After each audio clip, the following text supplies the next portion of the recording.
السلام عليكم ورحمة الله وبركاته، ازيكم عاملين ايه؟ وحشتوني جدا جدا. اللهم صل وسلم وبارك على سيدنا محمد وعلى آله وصحبه وسلم أجمعين. واللهم ارحم أمواتنا جميعا يا رب العالمين، وارحم والدي ووالدتي اللهم آمين. طبعا كل سنة وانتم طيبين، رمضان كريم علينا وعليكم اللهم آمين. ان شاء الله النهارده هنعمل تفريزات رمضان من العصاير. البرتقال موجود في السوق كتير، وممكن ما يبقاش لرمضان كمان، البرتقال موسمه يعني الموسم بتاعه هيخلص خلاص ان شاء الله. فنلحق بقى نجيب شوية ونخزنهم، منها العصاير لرمضان ومنها كمان يبقى معانا في الصيف، لان عصاير الصيف بتبقى محتاجة ايه، الصيف محتاج عصاير كتير جدا. والبرتقال طبعا احلى حاجة بتبقى موجودة في الصيف وبقى فريش، واحنا هنخزنه بطريقة حلوة قوي وبسيطة وسهلة جدا، وهيرمي معانا كمية كبيرة، وكمان هو سعره في السوق مش غالي.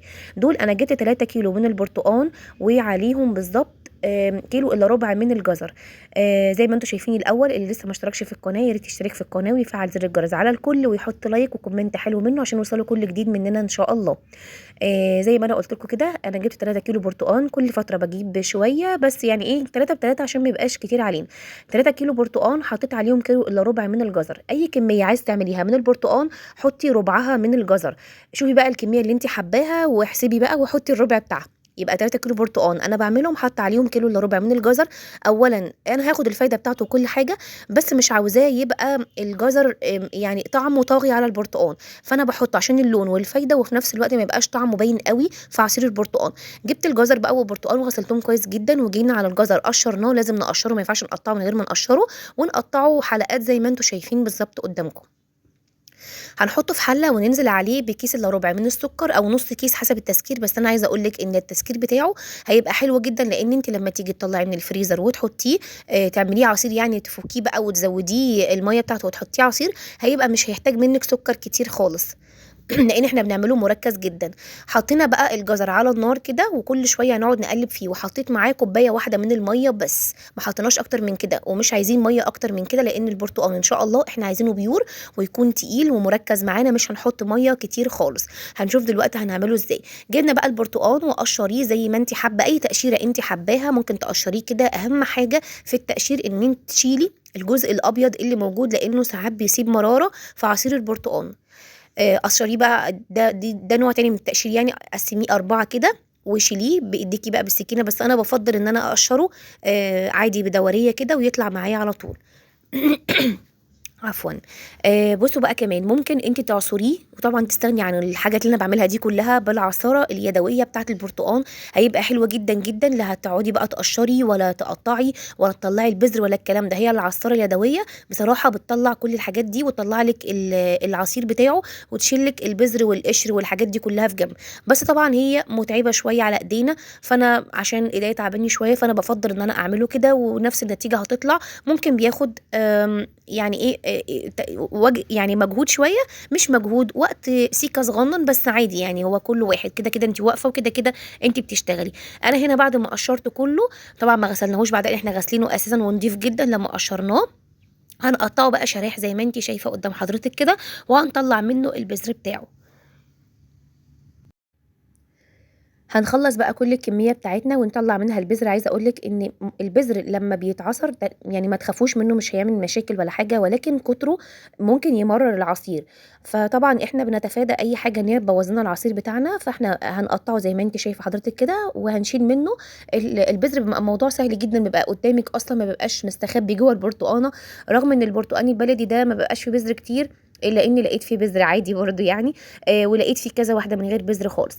طلعنا كل بقى البذر بتاعها ده، وهنخلص كل الكميه بنفس الطريقه، وهيبقى الموضوع معانا سهل جدا في العصير. طبعا انت لو عندك كبه او عندك خلاط الاتنين هيشتغلوا. هنا بقى انا كانت كل شويه ايدي في الجزر لحد ما هو استوى تماما، وسبته على جنب لحد ما يبرد خالص. ما ينفعش اشتغل في الجزر خالص الا ما يكون بارد، اولا عشان ما افقدش القيمه الغذائيه بتاعته، في نفس الوقت ما يبوظليش الخلاط او الكبه اللي انا بشتغل فيها. هنجيب بقى البرتقان. انا بفضل ان انا اعمل الطريقه دي عشان تسهل معايا وقت، وكمان ما تبوظليش الايه الخلاط بتاعي. انت لو عندك خلاط على طول اشتغلي مره واحده، انا بتنجز لي في الوقت بسرعه. الكميه اللي انا بعملها بطحنها الاول في الكبه كده، وبعدين باخد الطحن ده بعصره بالمصفى الواسعه اللي هي العاديه بتاعتنا، السلك دي العاديه، وبعدين برجع اطحنه تاني في الخلاط. هيطلع معايا بقى التفل بتاعه ده، او الحاجات اللي هي برتقان الصغنن ده خالص. انا مش هرميه نهائي، هنعرف في اخر الفيديو انا هعمل بيه ايه. انا استغليت البرتقان استغلال، ما سبتش فيه اي حاجه، ما عملتش بيها اي حاجه.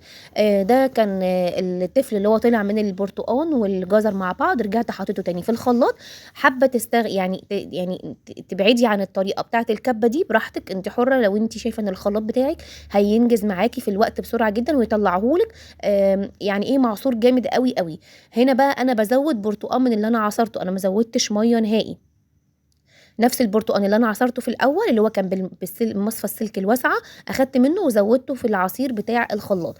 اي طريقه انت حابه تعصريه بيها اعصريه بيها، ده اللي يرجع لك ويريحك. انا بفضل الطريقه دي عشان يطلع لي الطفل لوحده خالص خالص، يبقى صغنن جدا. ليه انا عايزاه كده؟ هنعرف في اخر الفيديو. انا مرميتوش وعملت بيه ايه، هنعرف دلوقتي.